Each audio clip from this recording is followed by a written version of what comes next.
Bem, olá, vamos dar sequência ao nosso conteúdo aí. Vou apresentar para vocês os conceitos de fissão e fusão nuclear, que explicam o que está ocorrendo ali no Sol, por exemplo, a energia que chega até nós, e os princípios da bomba nuclear. É isso, não são conceitos tão complexos, tão difíceis, são até bem simples. Com relação ao conceito de fissão nuclear, o termo de fissão significa quebra, rompimento. Então, quando eu falo em fissão, quer dizer que eu vou estar quebrando alguma coisa. Tá aqui a definição para vocês, ó. É a partição de um núcleo atômico pesado, daí a gente já tem ideia de fissão, ou seja, vai ser apenas com núcleos atômicos ali de elevado número atômico, elevado peso atômico ali. Pesado e instável, precisa ser instável. Provocado por um bombardeamento de nêutrons com velocidade moderada. Quando eu coloco assim, velocidade moderada, é o seguinte, eu vou jogar um nêutron contra determinado núcleo atômico ali instável. Só que não pode ser uma velocidade muito baixa, porque senão não vai conseguir romper aquele núcleo ali. Por isso tem que ser uma velocidade ali moderada, tem que ser determinada velocidade, que vai originar ali dois núcleos atômicos, ou seja, quando eu falo em núcleo atômico, vai ser outra substância. Eu vou formar outro elemento químico ali. E dois ou três nêutrons que serão liberados, ou seja, eu vou romper. Por exemplo, eu vou jogar um nêutron contra esse meu urânio aqui, um núcleo de urânio pesado e estável ali, vou formar o quê? Bário aqui ou criptônio. Ou ainda eu posso jogar contra esse mesmo urânio ali e formar o quê? Estrôncio ou xenônio, bromo ou lantanídeo ali. Não tem um padrão. Ah, eu vou formar sempre isso. Não, não existe esse padrão. Você pode formar todo esse aqui. Qualquer um desses aqui. Você pode liberar depois, como é uma reação em cadeia, você pode liberar dois nêutrons ou três nêutrons ali. Também não existe esse padrão, por isso que é colocado assim, dois ou três. Por exemplo, urânio, aqui o que vai definir o elemento assim em si é o seu número atômico, 92, 92. Só que nós temos, por exemplo, o urânio 238 e o urânio 235. Tem um outro ali em porcentagem quase que insignificante, o urânio 234. Mas dentre esses três, apenas esse aqui, o 235, é físsil, ou seja, ele é quebrado, ele pode ser utilizado para a produção ali da bomba atômica, a não ser bomba atômica ou energia nuclear. Qualquer processo de fissão ali tem que ser urânio 235, a não ser que você modifique os outros demais, né? Então vamos lá. Essa aqui é a reação em cadeia que eu havia mencionado para vocês aqui. Eu tenho urânio 235. Vou passar um pouquinho. Aqui, ó. Eu tenho meu urânio 235. Esse aqui está o meu nêutron aqui. Eu vou jogar um nêutron contra esse meu urânio aqui. Ele vai particionar, ele vai quebrar, ele vai se romper e vai formar o quê? Outros dois elementos. Aqui no caso aqui formou o xenônio e aqui formou o estrôncio. E vai liberar o quê? Pode liberar dois ou três nêutrons aqui. No caso, liberou três nêutrons. Só que esses três nêutrons, ainda há átomos de urânio ali presente no meio ambiente. Às vezes é uma barra ali, ainda tem urânio ali. Porque a gente não trabalha com átomo, a gente trabalha com da ordem de sextilhões de átomos ali. Então, esses nêutrons que foram liberados vão se chocar o quê? Com outros átomos de urânio. Vai romper. Essa aqui é uma reação em cadeia. Mas o que ocorre aqui? Ao romper um desses núcleos atômicos aqui, é liberada uma energia muito grande. Por isso que a gente fala assim, uma quantidade colossal de energia que é liberada ali. Então, é essa energia que pode ser canalizada e utilizada para efeitos benéficos ou para efeitos maléficos. Então, a utilidade é isso, é aproveitar essa energia no momento em que esse núcleo aqui é rompido, ele é particionado, ele é quebrado, além de liberar nêutrons, a liberação de uma quantidade de energia muito grande, mas muito grande mesmo. Com relação ao uso dessa energia que é liberada, por exemplo, aqui, por exemplo, esse aqui é de uma organização internacional que fala sobre o uso das energias. Se vocês observarem aqui, ó, energia nuclear, esse aqui, mais, ou seja, o uso da fusão, da fissão nuclear para a produção de energia elétrica em si. Cerca de 10% de toda a energia produzida no mundo foi produzida através das usinas nucleares. Isso é importante. Há uma discussão sempre muito grande com relação ao uso dessa energia nuclear. Mas veja o seguinte, a cada dia que passa, a população só aumenta e só aumenta cada vez mais. As fontes de energia, algumas, por exemplo, são ali que geram energia elétrica, carvão, por exemplo, ou gás, são fontes não renováveis. Uma hora ela vai acabar. não vai acabar na nossa geração, nas nossas, por exemplo, mas em algum momento vai acabar e a gente precisa encontrar uma solução. O problema é que gera sempre as discussões, principalmente às vezes políticas e ambientais, com relação à energia nuclear, principalmente por causa dos rejeitos que ela gera. A energia nuclear, quando há um rompimento desses núcleos estáveis, além de liberar energia e mais nêutrons e permitir que a reação continue, ela libera aquelas partículas radioativas que a gente já tinha visto. E a gente já viu algumas consequências com relação às partículas radioativas, sobre a mutação genética, por exemplo, então a mudança do DNA ali, então uma série de problemas que pode ocasionar. Mas e aí? A gente precisa de energia também. Então ficam sempre essas discussões aí. Tem países, por exemplo, França, que 75% da sua energia é só de derivado de energia nuclear, das usinas nucleares. Japão, salvo me engano, até 2050, ele quer atingir, por exemplo, a sua meta ali da emissão de gases poluentes. E como é que ele vai gerar energia para o seu país? Através das usinas nucleares. Claro que mesmo tendo aquele acidente que ocorreu em Fukushima e tudo mais, ele ainda vai produzir energia nuclear. Por quê? Porque é uma energia segura. São alguns outros casos que, por exemplo, aconteceram não só em Fukushima, mas em Chernobyl, por exemplo, existem outros casos, principalmente lá nos Estados Unidos, que ocorreram alguns acidentes, mas tem que se adaptar e evitar que eles ocorram, porque de energia a gente vai precisar. Essa aqui a gente tem esquematização das aplicações, né? Então, além da bomba atômica, que eu vou explicar para vocês, tem a usina nuclear, que esse aqui a gente vai pensando no efeito mais benéfico, né? Como é que funciona a usina nuclear? Veja o seguinte, esse sistema em amarelo aqui, eu vou ter, por exemplo, aqui água pressurizada. O que vai acontecer? Essa água vai estar aqui dentro aqui pressurizada, né? Essas barrinhas aqui são barras de urânio. Urânio, ou às vezes o próprio plutônio também pode funcionar como material físsil. Então eu tenho barras de urânio aqui. O que vai acontecer? Está ocorrendo aquele processo de fissão que eu falei para vocês. Está jogando nêutrons lá, está sendo rompido e está liberando energia. Essa energia que é liberada dessa água aqui dentro desse sistema aqui, ela vai aquecer. Então ela vai aquecer muito. Essa água aquecida vai o quê? Vai entrar em contato com essa outra tubulação aqui, ó, tá vendo?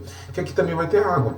Só que o que vai acontecer? Essa tubulação aqui, toda aquecida aqui, vai fazer com que essa água que está aqui dentro, dessa tubulação que eu estou riscando aqui para vocês, aqueça também. E ela passa para o estado de vapor. Ou seja, então esse vapor vai ser canalizado, vai gerar as turbinas e, por sua vez, vai gerar vai movimentar um gerador ali, que por sua vez vai converter em energia elétrica. Mas esse vapor de água aqui, que veio para cá e movimentou essas turbinas, ele volta para o sistema de novo. Ele volta aqui. Só que, tá vendo essa seção bem aqui? Onde vai ocorrer o processo de condensação. Então ela veio pela turbina, em estado de vapor, girou as turbinas, só que ele vai depois ser condensado, ou seja, vai passar do meu estado de vapor para o estado líquido. E como é que vai ocorrer essa condensação? Tá vendo essa tubulação aqui, externa aqui? Normalmente isso aqui é água de um rio ou uma água de um mar. Muitas vezes as usinas elas precisam dessa alta quantidade de água para fazer esse processo de condensação. Então elas estão localizadas normalmente ali perto de um rio ou perto de um mar. Por exemplo, de Fukushima era localizada próximo ao mar, porque precisa dessa quantidade de água para fazer o processo de condensação. Muito bem, a água condensou, ou seja, movimentou a turbina, veio do estado de vapor para o estado líquido, depois vai passar do estado líquido novamente, vai vir para cá, para essa tubulação, e vai aquecer. E vai ficar nesse sistema direto, gerando energia. Tá aí o processo de funcionamento, de uma forma bem simples, de uma usina nuclear. Só que aí o que tá. Se eu tenho urânio ali, da mesma forma que eu posso utilizar para produzir energia elétrica, eu posso utilizar também para produzir uma bomba atômica. E como é que funciona a bomba atômica? Esse daqui, a bomba atômica ali, embora tenha todo esse esquema aqui, a parte que vai explodir está ali na cabecinha da bomba ali. Então como é que funciona? Esse aqui de forma expandida, né? Vamos ver como é que funciona? Em A aqui eu tenho cargas de TNT, que é um explosivo. É o trinitrotolueno ali, um explosivo, semelhante, por exemplo, às bananas de dinamite, que também tem TNT ou trinitroglicerina. Aqui, por exemplo, em A, ou seja, em A aqui eu tenho esses explosivos. Em B eu tenho meu material físsil, que pode ser tanto plutônio como urânio. Em C eu tenho minha fonte de nêutrons para romper, atingir esses átomos de urânio que estão ali ou plutônio. Então, essa aqui, de forma bem simples, é o esquema da bomba atômica. Ou seja, eu preciso de uma explosão antes para liberar o material físsil e, por sua vez, liberar a fonte de nêutrons. A bomba atômica ela é lançada, aliás, a alta altitude ali, e ela já começa a fazer efeito lá em cima, antes de atingir o solo. Por exemplo, depois que ela é lançada e o mecanismo dela é ativado, ou seja, num tempo de 10 a menos 4 segundos, quem consegue pensar nisso, quando a gente já pensou, já passou já, ela emite elevadas quantidades de raio-x, raios ultravioletas. Então, quem vê, olha assim, se estiver perto, a explosão já em si da bomba atômica, você pode ter danos à sua retina ali. Mas calma, depois que ela atingir o solo, acabou também, né? Então, depois de 10 a menos 4 segundos e 6 segundos, nesse intervalo aí, a destruição de todos os materiais inflamáveis, os de gás ali, por exemplo, os postos de gasolina, por exemplo, se tiver alta concentração de gasolina ou de álcool ali, tudo que for inflamável ali vai queimar e provoca já queimadura de terceiro grau. Após 6 segundos, ó, veja o que a gente está falando, após 6 segundos, ela vai atingir o solo, depois que ela é lançada. Ao atingir o solo, ela provoca ventos de 200 a 400 km por hora. São ventos de furacão, são ventos de tornado. Olha a destruição. E após 2 minutos, ao espalhamento da radiação, que é aquela que a gente tinha visto lá, as radiações que a gente já viu. Como é medido essas bombas atômicas? Elas são medidas em quiloton. Só lembrando aqui para vocês que 1 quiloton, apenas 1 quiloton, equivale a 1000 toneladas de TNT. Para vocês terem noção, essas bananas de dinamite, muitas vezes que são utilizadas por quadrilhas e tudo mais, para explodir caixas eletrônicas, e deixam um estrago muito grande, aquilo ali é medido em ordem de gramas. É 400 gramas, é 500 gramas, 600 gramas, eu não sei o peso ao certo ali daquelas bananas, é medido em gramas. Olha só, 1 quiloton, apenas 1 quiloton, são 1000 toneladas, lembrando que 1 tonelada equivale a 1000 quilogramas, então é potência enorme. Então vamos lá, aqui tem, a nível de curiosidade para vocês, o que aconteceu, as aplicações da bomba atômica. No caso aqui, só a de Hiroshima e a de Nagasaki. Lembrando que isso aqui é um termo aportuguesado. A de Hiroshima foi uma bomba de urânio 235, com a potência de 21 quilotons. Matou cerca de deixou 66 mil mortos e 69 mil feridos. A bomba de Nagasaki, que foi lançada alguns dias seguintes, acho 3 dias ali, era uma bomba de plutônio 239, também com a potência de 21 quilotons, deixou 39 mil mortos e mais de 25 mil feridos. É claro que se vocês forem pesquisar, dependendo da fonte de pesquisa de vocês, alguns podem colocar 21 quilotons ou 15 quilotons ali. Então vamos mais aí. Pronto, apresentei para vocês o processo de fissão nuclear, que é a quebra, o rompimento de um núcleo pesado ali, instável, que vai me gerar energia. Só que a gente tem outro processo, chamado de fusão nuclear. Opa, se fissão é quebra, fusão vai ser o que ali? Vou fundir, de fato vou unir átomos. Então, só que agora eu vou fazer união de átomos leves ali, átomos de baixo número atômico. Tá aqui, ó, é a junção de 2 ou mais núcleos leves, originando um único núcleo, com a liberação com a quantidade enorme de energia. Libera muito mais energia do que o processo de fissão nuclear. Aqui, por exemplo, eu tenho a reação do hidrogênio, juntando 2 átomos de hidrogênio ali, vou formar o hélio, só que esse aqui é o intermediário, depois vai ocorrer outra reação de fusão ali, e por sua vez vou formar esse hélio aqui. Tá? Esse é o processo de fusão, é bem mais simples. Eu tenho átomos leves, de baixo número atômico, vou unir eles e vou liberar uma quantidade de energia muito grande. Tá? Com relação ao processo de fusão, esse que ocorre lá no solo. Eu tenho átomos de hidrogênio ali se fundindo e liberando essa quantidade de energia. É essa energia que chega até nós. Então, será que esse processo é poderoso? Porque o Sol está a milhões de quilômetros de nós.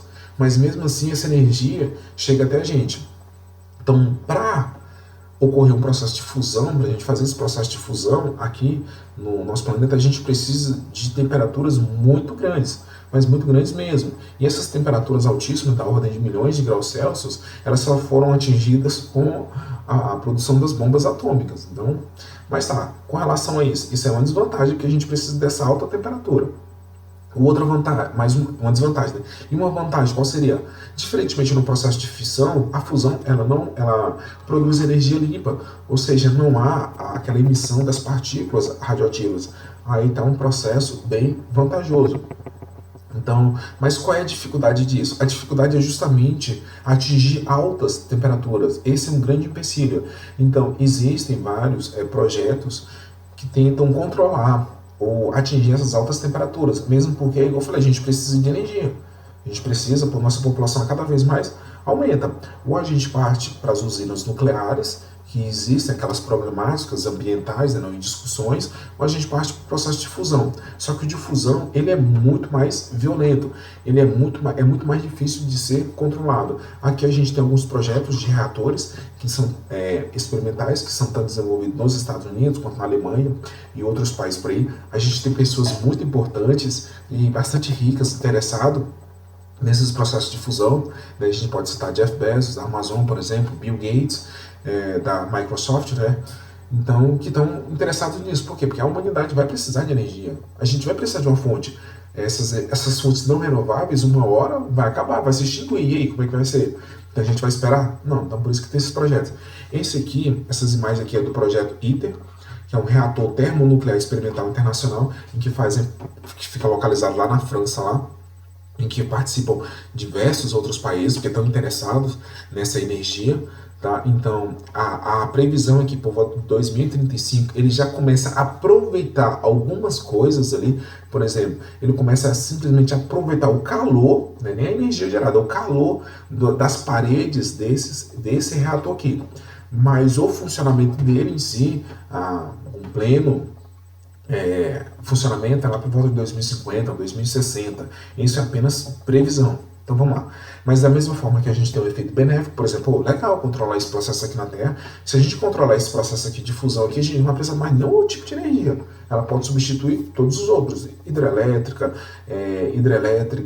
as usinas nucleares, as usinas movidas a carvão, por exemplo, a gás. A gente não vai precisar mais nenhum desses outros processos. Se controlar isso aqui, mas aí que tá.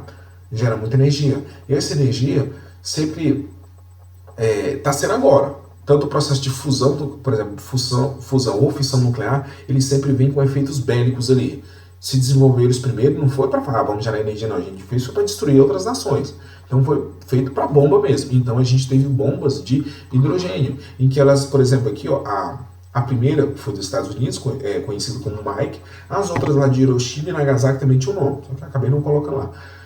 Então, olha só, esse aqui tinha um poder de 700 vezes maior que a bomba de jogada em Hiroshima. Então, a bomba de fusão nuclear ela é muito mais poderosa do que a bomba de fissão nuclear. A bomba de fusão nuclear mais poderosa até então explodida foi uma lá pela União Soviética, lá, que era chamada de Tsar Bomba, que ela foi da ordem de 58 megatons. Veja, as de fusão até então lançadas, fissão, era da ordem de quilotons. Depois a gente foi para megatons, que é o que? 58 megatons ali seriam 58 milhões de toneladas de TNT, para a gente fazer uma comparação. Nossa, se continuasse desse jeito assim, a gente já teria destruído completamente o planeta. Mas aí depois teve todo um pacto lá para redução dessas bombas nucleares e tudo mais. Mas essas bombas estão aí. É claro que os países não vão abrir mão delas se em algum momento elas precisarem, né? Então apresentei para vocês os conceitos de fusão e fissão nuclear. Vai cair para vocês. Qualquer dúvida, estou à disposição. Até mais.